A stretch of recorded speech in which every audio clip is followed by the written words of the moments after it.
Olha, uma esposa para Isaac. A pergunta está sem o ponto de interrogação. Estamos orando por um bom encontro, né? Essa é a pergunta, né? Dá uma olhadinha, irmãos, em tudo que nós lemos no versículo 27. E o servo disse: Bendito seja o Senhor Deus de meu senhor Abraão, que não retirou a sua benevolência, a sua verdade de meu senhor. Quanto a mim, o Senhor me guiou no caminho, à casa dos irmãos do meu Senhor. Tem um homem muito feliz aí nesse versículo 27. Ele está feliz porque se concretizou o pedido da oração. O pedido da oração dele era exatamente o pedido do seu Senhor para ele. Ele tinha uma missão, né, que era buscar uma esposa para Isaac. E essa esposa não podia ser da terra de Canaã. Ele fez uma oração e Deus respondeu a oração. O versículo 27 é a felicidade de quem tem a oração respondida. Por isso, né, quanto à missão, é buscar uma esposa. A felicidade é como ele disse no versículo 27, né? O Senhor me guiou pelo caminho.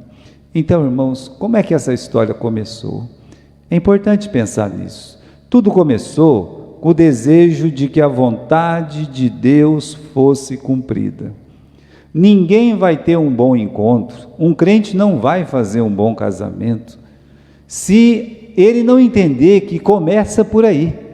Por aí aonde? Tudo começou com o desejo de que a vontade de Deus seja cumprida, né? Então, para Abraão, tinha uma coisa muito mais importante do que o dinheiro. Ele já era rico. Versículo 1, se você dá uma olhada aqui, né? Ele era rico, Deus tinha abençoado ele. Até fala mais, meus irmãos, né? Fala que, olha, ele era assim, tinha tanta coisa que o servo, na hora de gabar o Abraão, ficou meia hora falando só de Abraão no versículo 35, dizendo assim: o Senhor abençoou muito o meu senhor, de maneira que foi engrandecido, deu ovelha, deu vaca, deu prata, deu ouro, deu serva, camelo, jumento. Veja só, esse é um homem muito rico. Então tinha uma coisa para Abraão que era muito mais importante do que a riqueza que ele acumulou. E qual era essa coisa tão importante, né? Era o projeto espiritual de Deus.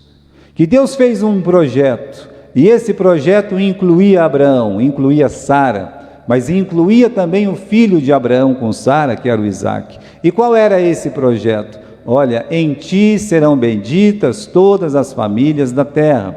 Então, irmãos, Abraão, ele tinha em mente o quê? O projeto de Deus. É isso que estava na cabeça dele. E ele tem um dilema. Por quê? Porque o Isaac tem 40 anos. E o Isaac, com 40 anos, ele não tinha casado. Então o pai talvez ficava perguntando, né? E agora, né? Como é que vai ser? Né? Como é que vai? Deus falou que você é pai de uma grande nação, é por Isaac, mas isso não está acontecendo, né? Minha esposa morreu, eu já estou velho, meu filho tem 40 anos, eu não vou ver nada disso aí. Então ele está preocupado, né? Ele está preocupado, mas a preocupação dele não deixa ele se precipitar. É até fato, meus irmãos, que passa algumas coisas na nossa cabeça, alguma preocupação, mas a precipitação é uma coisa diferente do que preocupação, tá? Então é normal. Agora, procura-se uma esposa ideal, tá? Procura-se uma esposa ideal. Abraão sabia que o filho precisava casar? Sabia. A pergunta é: com quem? A pergunta é: com que propósito? A pergunta é: da onde essa moça vai vir? Tudo isso está respondido no capítulo 24. Então, quando nós temos um capítulo como esse, a gente vê um pai se preocupando com o filho, querendo com que esse filho se case com quem? O pai vai dizer. Vai encontrar essa moça onde? O pai também vai dizer, né? Qual é o propósito desse casamento? Está no coração do Abraão. É a formação de uma família espiritual. Agora, eu coloquei algumas coisas aqui que o Abraão poderia ter feito. Ele era um homem podre de rico, ele poderia fazer que nem o Assuero. Vou fazer um concurso de Miss aqui em Canaã, e a moça mais bonita que ganhar, casa com meu filho. Pronto, né? Quer uma coisa melhor do que essa aí? Isso aconteceu, meus irmãos, está na Bíblia, não estou inventando nada, né? Ele podia casar seu filho com uma das princesas da terra. Ele era amigo de Escol, Aner, Manrê, homens poderosos. Todos os cananeus olhavam para Abraão, como no capítulo passado, eles disseram o quê? Tu és um príncipe entre nós. Então qualquer um daqueles chefes tribais, qualquer um daqueles reis, né? Cada cidade lá tinha um rei, mas qualquer um daqueles reis ia ter a maior satisfação de pegar a filha deles e casar com o filho de Abraão.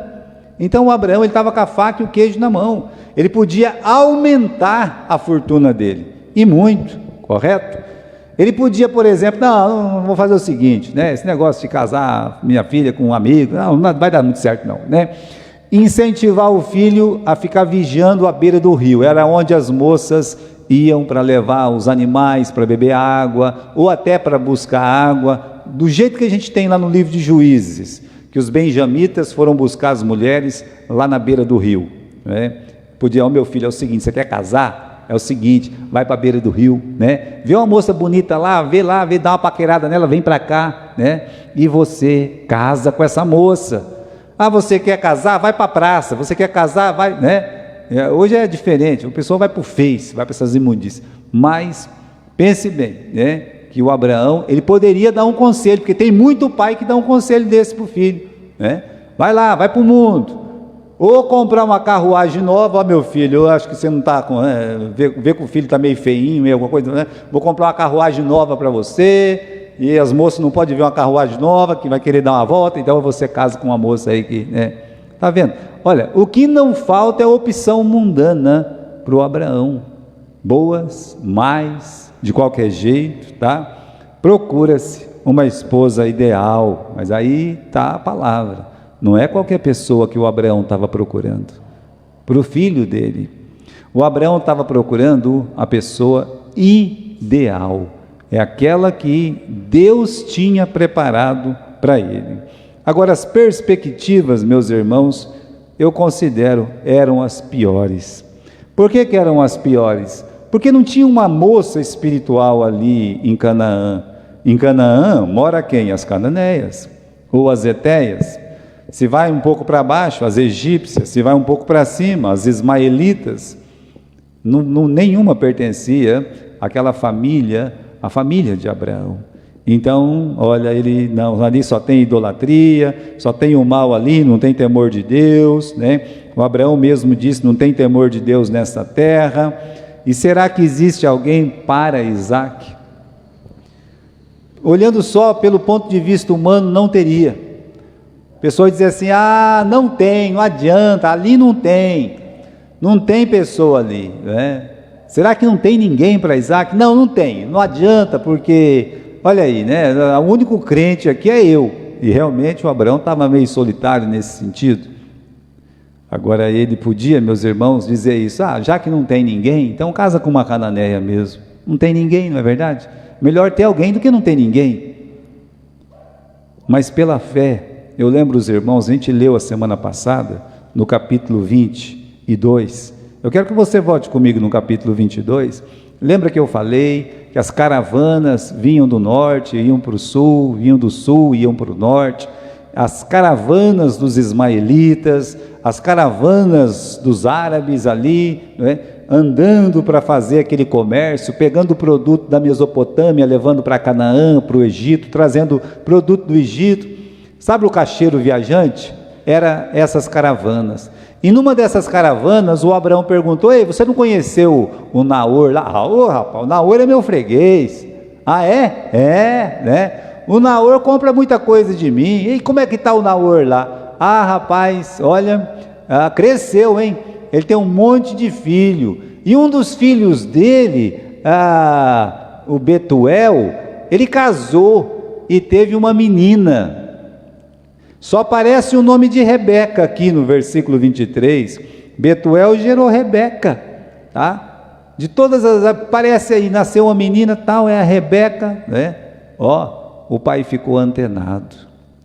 Então Abraão, assim como todo pai espiritual, ele sabe que tem uma pessoa ideal para o seu filho ou para a sua filha. O pai espiritual sabe, a mãe espiritual também sabe, e vai orar nesse sentido, porque sabe que existe aquela pessoa, né? Então, não era uma fantasia de Abraão, não, ali Deus já estava preparando, ele viu que Deus estava, e se essa moça já casou, né? E se chegasse lá a moça não quisesse vir e coisa e tal, é aí que entra a fé, é aí que entra, meus irmãos, a fé do pai, da mãe e do próprio filho, em esperar, em investir no casamento ideal. Então, os cuidados de Abraão a respeito da sua futura nora chega a impressionar. Ele manda o servo mais velho que tem na casa, aquela pessoa que é de extrema confiança, que vai e vai fazer o serviço corretamente. Esse servo simboliza o Espírito Santo. O Espírito Santo, meus irmãos, que age no nosso coração, age no coração do filho, age no coração daquela futura nora. O Espírito Santo, ele está ali para agir nos nossos corações. Ele vai trabalhar, ele vai preparar o caminho, ele vai preparar o campo. Por isso, esse servo nada mais faz do que ser o condutor da palavra do Abraão, do desejo do filho do Abraão, até aquela moça, e tocar no coração daquela moça e trazer ela para o filho de Abraão. Por isso esse servo representa o Espírito Santo. Bem, ele não está preocupado se a moça é bonita, se é rica ou se é de uma família nobre. Não é essa a preocupação de Abraão. Em momento nenhum Abraão fala isso. Qual é a preocupação básica do Abraão? Primeiro, a sua identidade. Vai lá na minha terra, na minha parentela, ou seja, da família espiritual. Então a preocupação dele não era dinheiro, não era beleza, não era nobreza, não era sangue azul.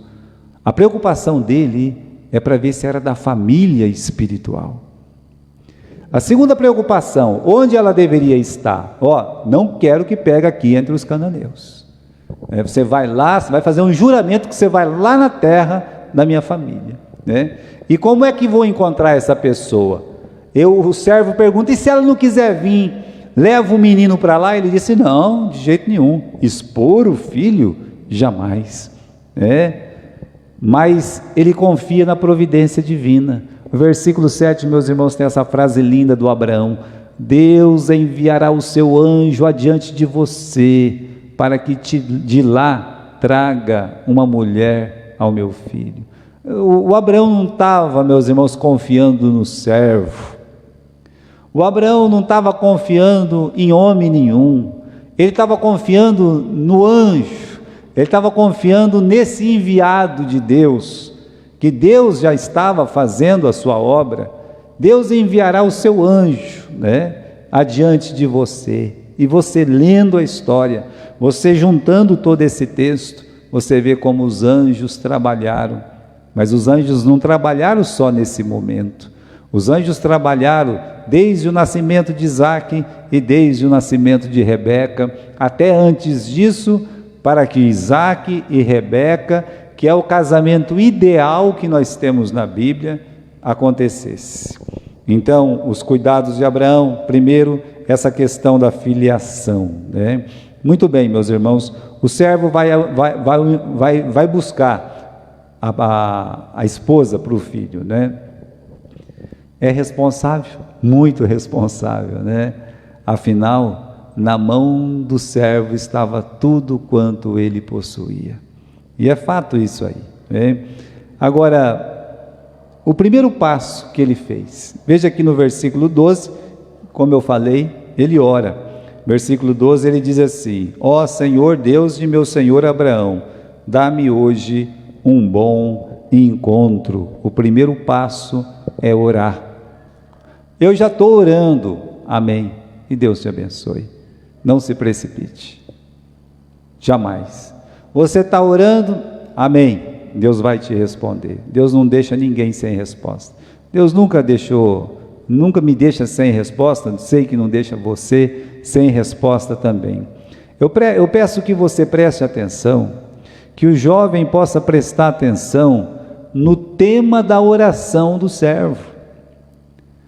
É importante orar? É importante orar, mas a oração ela tem que ser direcionada. E o servo, qual é o tema da oração do servo? Meu Deus, dá-me um bom encontro. Não é encontrar a primeira que aparece, não é encontrar, sabe, aquela que os meus olhos querem, que deseja o meu coração, não. Eu quero que o Senhor me dê um bom encontro. O bom encontro levaria tudo aquilo que o Abraão falou em questão, começando, como eu disse, pela filiação. Então vamos ver, meus irmãos, se o Espírito Santo, vamos ver se Deus, o Senhor de Abraão, deu esse bom encontro. Então aqui no capítulo 24, que nós temos, né, o Espírito Santo começa a descrever a Rebeca. Ele ora e de repente aparece essa donzela, né? No versículo 15, né, ela aparece, mas olha o versículo 16. A donzela era muito formosa à vista, pura, a quem homem nenhum tinha conhecido, desceu à fonte, encheu o seu cântaro e subiu. Muito bem. Você vê uma descrição, e essa descrição parece que é a descrição que os jovens desejam. É aqui, fixa os olhos no versículo 16. A beleza, sabe? Como ela é, como é o cabelo, como é os olhos, como é o corpo, tá bom. O versículo 16 está descrevendo isso aí. O versículo 16 descreve um pouco mais, né?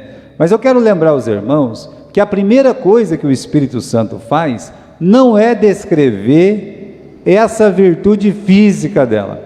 A primeira coisa que o Espírito Santo faz, no versículo 15, olha lá, tá bom? Sucedeu que antes que ele acabasse de falar, eis que Rebeca, que havia nascido a Betuel, filho de Milca, mulher de Naor, irmão de Abraão, está vendo só? A primeira coisa que o Espírito Santo faz é dizer de quem ela era filha. Filiação. De quem ela era filha? Era uma filha, meus irmãos, da família espiritual. Não havia dúvida nenhuma de que aquela mulher pertencia à família espiritual. A segunda descrição também não é a beleza física, mas as virtudes. Virtudes, como ela saía com o seu cântaro ao seu ombro, ou seja, uma moça disposta, sem vaidades. Olha o versículo 15, né? Saindo com o cântaro sobre o seu ombro. Essa moça, ela não era apenas uma moça cuja filiação concordava com o projeto de Deus, uma filha de Deus. Era uma moça cujas virtudes estavam à frente da beleza física. E aí sim, no versículo 15, 16, fala, meus irmãos, sobre ser donzela. Veja que primeiro fala donzela, tá? A moça, a donzela. Donzela no sentido que homem nenhum tinha tocado nela. E a última coisa que vai falar sobre ela realmente é que ela era formosa à vista. Você vai notar isso aí. Então, existe uma ordem do Espírito Santo em descrever a pessoa ideal. E se você inverte essa ordem, quando essa ordem, essa prerrogativa é invertida, quando a primeira coisa que se vê é a beleza, e aí vai pensar, será que é espiritual? Será que ama a Deus? Será que teme a Deus? Será que, né? Quando vai pensar nisso aí depois, você vê que a escolha está errada.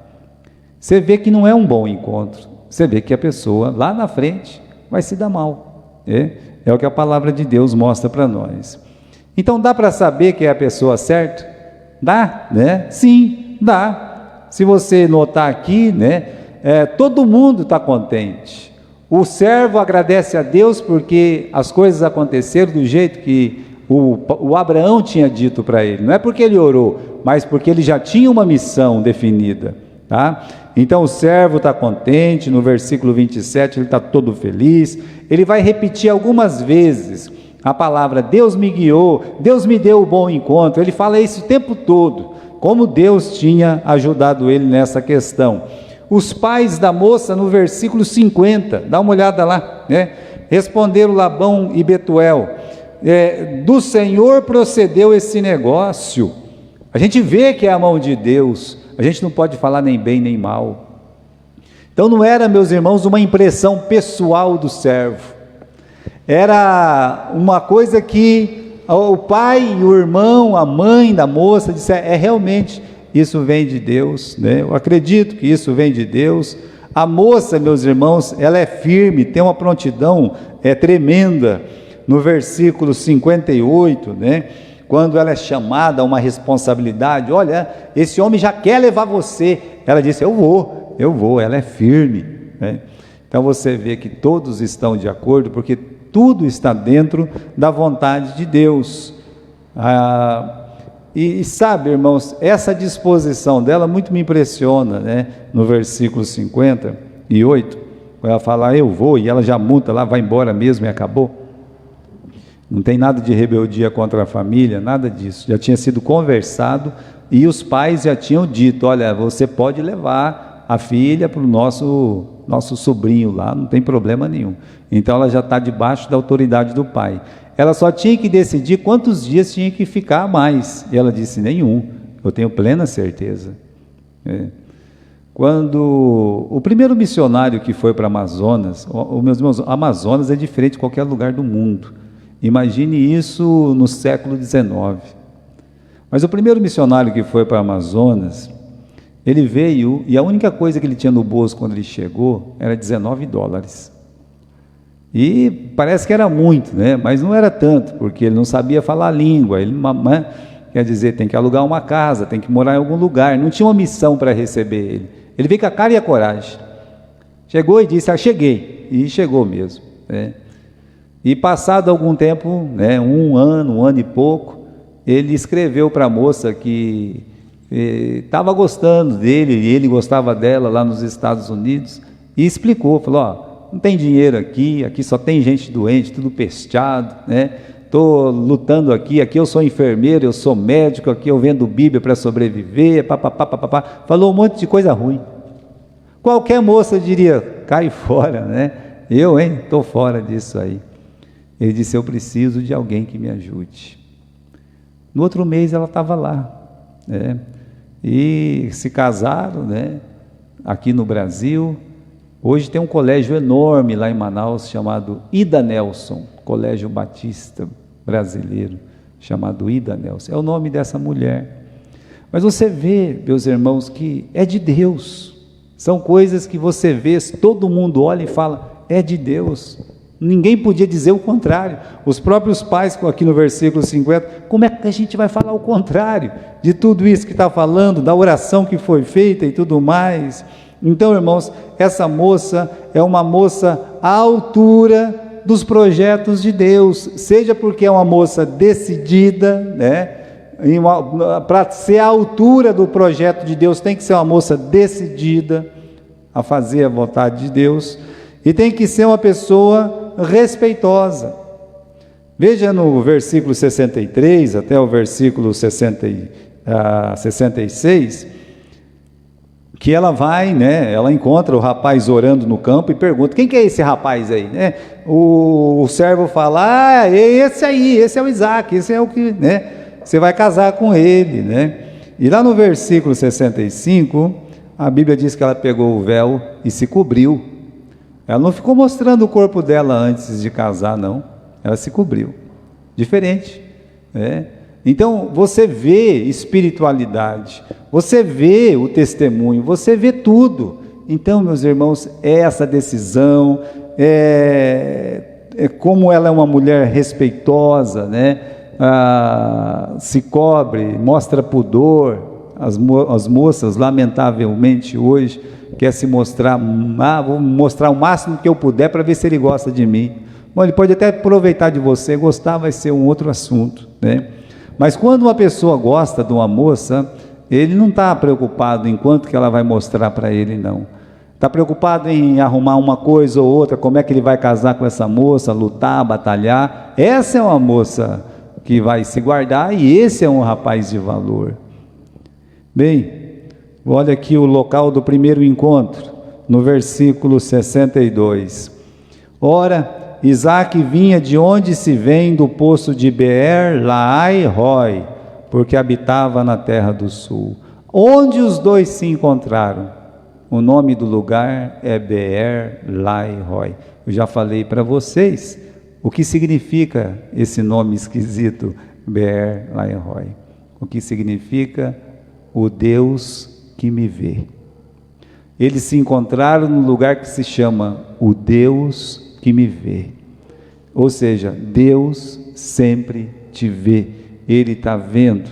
Ele sabe do seu desejo de casar certo, corretamente, dentro da vontade de Deus. Ele vê.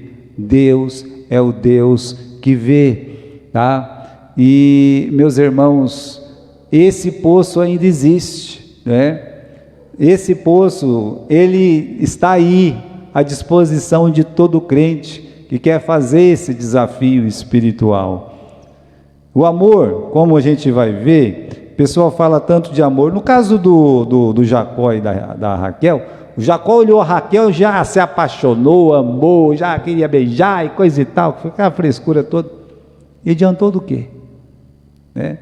Era uma brigueira danada, sabe? Um descontentamento total. Foi difícil. O caso de Raquel e Jacó era um relacionamento muito difícil. Nesse caso aqui, antes de qualquer coisa, a vontade de Deus foi feita.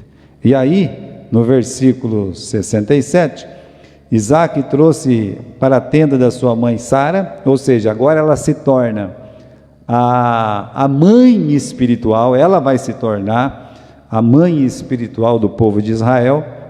Ela está substituindo Sara, né? E tomou a Rebeca e foi-lhe por mulher e amou-a. E assim Isaque foi consolado depois da morte da sua mãe. Então, Deus, irmãos, Ele quer casamento assim, né? Não vai faltar amor, o amor ele vai crescer cada vez mais, mas Deus, Ele quer casamento ideal, que vai se transformar em amor e romantismo. Deus vai fazer isso aí, né? Tem alguns exemplos mais duros aqui, né? Mas casamento cujo ideal é honrar e glorificar a Deus, são casamentos bíblicos. O casamento bíblico é aquele que o rapaz e a moça falam assim: nós estamos aqui para servir a Deus.